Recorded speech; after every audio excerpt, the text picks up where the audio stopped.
Cleavers. They're not just for the kitchen anymore. Meet the Korvid S from Kansept, the knife that brought the concept, no pun intended, of a pocket cleaver into my EDC rotation. And as always, I'll have a link down in the description for where you can get yours. With that out of the way, let's get into it.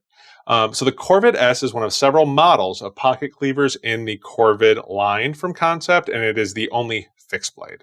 So what do you get? It has a 2.9-inch cleaver style blade and an overall length of 6.69 inches. It comes in S35VN steel, and this particular version has what they call copper carbon fiber scales. So you can see kind of the copper material woven into the carbon fiber there. As far as the carbon fiber scales, they also have a blue and white carbon fiber and a black and white carbon fiber variation available with the S35VN steel. One neat little detail I thought was the screws on the copper version are that gold color, so it kind of matches the whole copper motif you have going on there. Just thought that was a really cool little detail they decided to go with. All of the S35VN models run around $100. I want to say I paid $90 for mine with a coupon. And there are also budget variations of this. And those all come in 14C28N steel. And those come with either G10 or micarta scales, depending on which version you're looking at. And the budget versions all generally run around $50. So really, really good deal for a budget pocket cleaver there. So onto the Ergos. Using the forward choil, I can get a full 4-finger grip. If you choke down to this section and decide not to use the choil, it would just be a 3-finger grip and kind of barely a 3-finger grip there. I'm not sure why you would really choke down on this design of the knife. But if you wanted to, you can, as long as you're okay with the 3-finger grip. And the grip gives you great leverage with that choil and just the overall ergos of the blade. The scales are flat, so there's no palm swell there. So it doesn't quite fill out your hand the same way that it would as if it had a palm swell, but to me, that's not a huge deal. The carbon fiber scales are smooth for sure. It has these little grooves here, which I'm not sure if those are designed for anything in particular, maybe just to index your finger off of, but they really don't add any grip. Now the micarta and G10 scales will both have a little bit more grip because the micarta scales are a canvas micarta, so they're a little bit rougher and will give you that extra grip. And the G10 scales have a peel ply texture to them, so that will also give you a little bit of extra grip. Now that being said, I have had no issues with keeping a good grip on the carbon fiber version. It's just something to consider if you're looking at the ergos of those two things. So on the blade, it does have jimping for your thumb, and jimping might be a stretch because these are really, really heavily spaced out. It's almost like beyond jimping. But you can definitely index your thumb off of it. Now, what I actually think is more useful as far as actually using this in the hand, this little curve here, I can rest my thumb in that. So if I want to get more pressure into a cut, that is a great spot to put my thumb, and I can really get a lot of pressure into whatever I'm cutting. Now, it also has a fuller here. I've not found any practical purpose for that. Best I can come up with is it lightens the blade a little bit because of the removed material, and it probably just looks cool. So we'll just go with that. Onto the sheath. Now, it is a taco style sheath, which is a good thing because this is kind of a taller blade. So if you went with a pancake style sheath and had a whole nother row of grommets here, you'd be getting to a really, really thick, or tall, I guess, sheath. It comes with a generic metal belt clip, which I lost a long time ago. I almost always end up throwing those away. And it's set up for vertical carry as it comes. Now, because of how tall the blade is, standard nylon soft loops didn't work for me. And that may have been because where I put it, it's like kind of a double layer of my belt because I carry appendix cross draw. So it's kind of where the belt overlaps when you run it through the buckle. With that being the case, the standard nylon loops were just a little bit too small. So I actually ordered these. They're actually rubber belt loops. And these are a little bit longer. They're definitely a little bit chunkier. Because of the rubber material, they kind of tend to hold not even like stains, but just like when it gets any kind of material on them, it just tends to stick to it. So not as big of a fan of these, but they do work for carrying on my belt in that situation.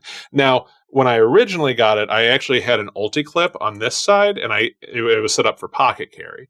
But the problem was, because of the size of the knife, it really took up a lot of space in my pocket. So I really wanted to try to find a way to carry it on my belt. But with these rubber belt loops, it really fits perfectly and works great as a pocket or belt carry setup like that. Now, as much as I was saying I wouldn't like a pancake style sheath, I think it might have actually been better to have another row of grommets up here, so that way you could put something like maybe a discrete carry Kansept monoblock or an ulti-clip APH on there and carry it on the belt and have it come down on the backside like that. Or even maybe if they would have kind of done the inversion of what it usually is, where the grommets are on the blade side on a taco, maybe flipping it around, because I have seen companies do that. That might have been an interesting idea. But it's already a bulky sheath, even as a taco style sheath, so I get why they did that. Now, for being as hefty of a blade as it is, it does really carry well for me. As I mentioned with the sheath, I originally pocket carried it, and it absolutely works fine for that. It just takes up more space in the pocket than I'd like. And with a blade that takes up more space like that, I prefer to keep it on my belt. Now, with the thinness of the scales due to no palm swell, it really does hold tight to the body when you are putting it on your belt or in your pocket. It does tend to hold closer because it doesn't swell as much. So that is a big plus as far as the scales go.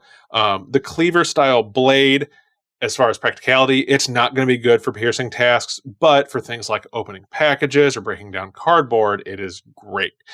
In fact, it is probably one of my favorite knives to break down cardboard with, just because it is such a hefty knife. I feel like it just powers through, and I don't have any issues. And because of the full flat, or like almost full flat, depending on how you want to define that, grind, it just really powers through that cardboard.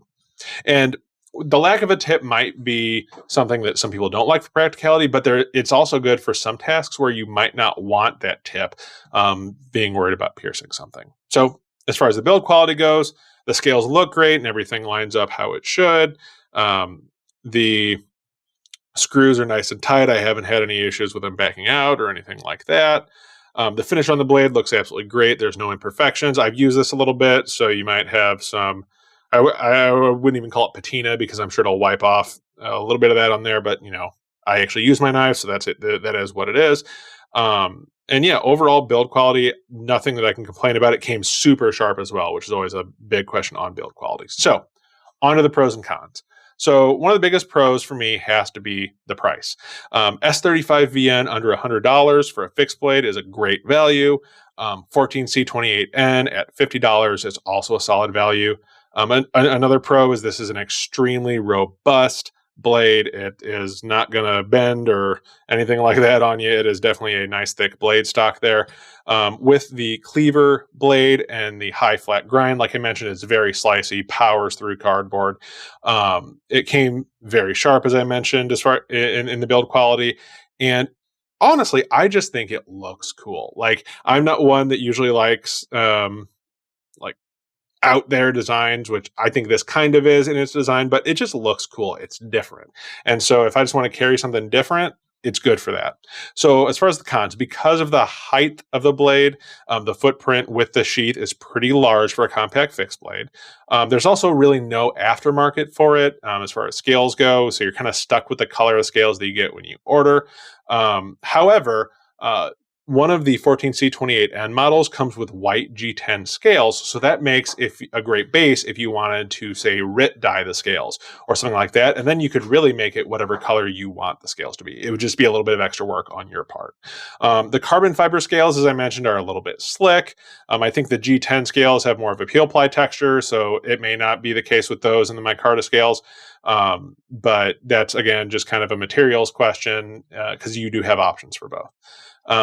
And the Cleaver blade, as I mentioned, may not be the most utilitarian design. So a few points of comparison we have to compare it to another pocket cleaver that I have. This is the Kaiser Little Rhino, and pretty similar blade length there, although the Rhino, you can see, has kind of the pinky karambit hole design going on there. So a little bit different design philosophy, but pretty similar in size. We also have the SE Azula, very similar in size, obviously a very different idea on the blade there. We have the Kunwu Stiffy P, again, very similar in size, different blade shape. The Azusa Smallmouth. Move all those up.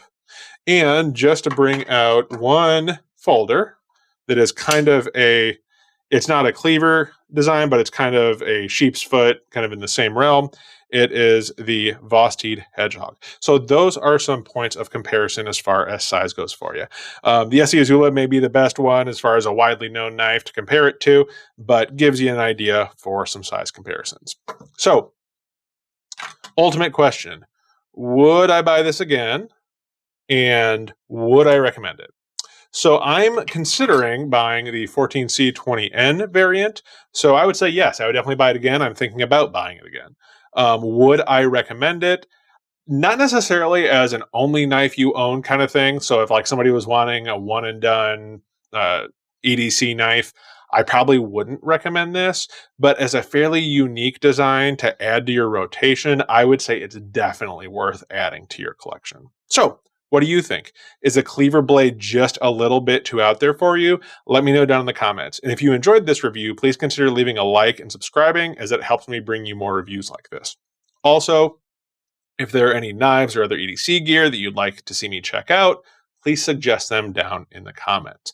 And until next time, take care of yourself, take care of each other, and I'll see you in the next video.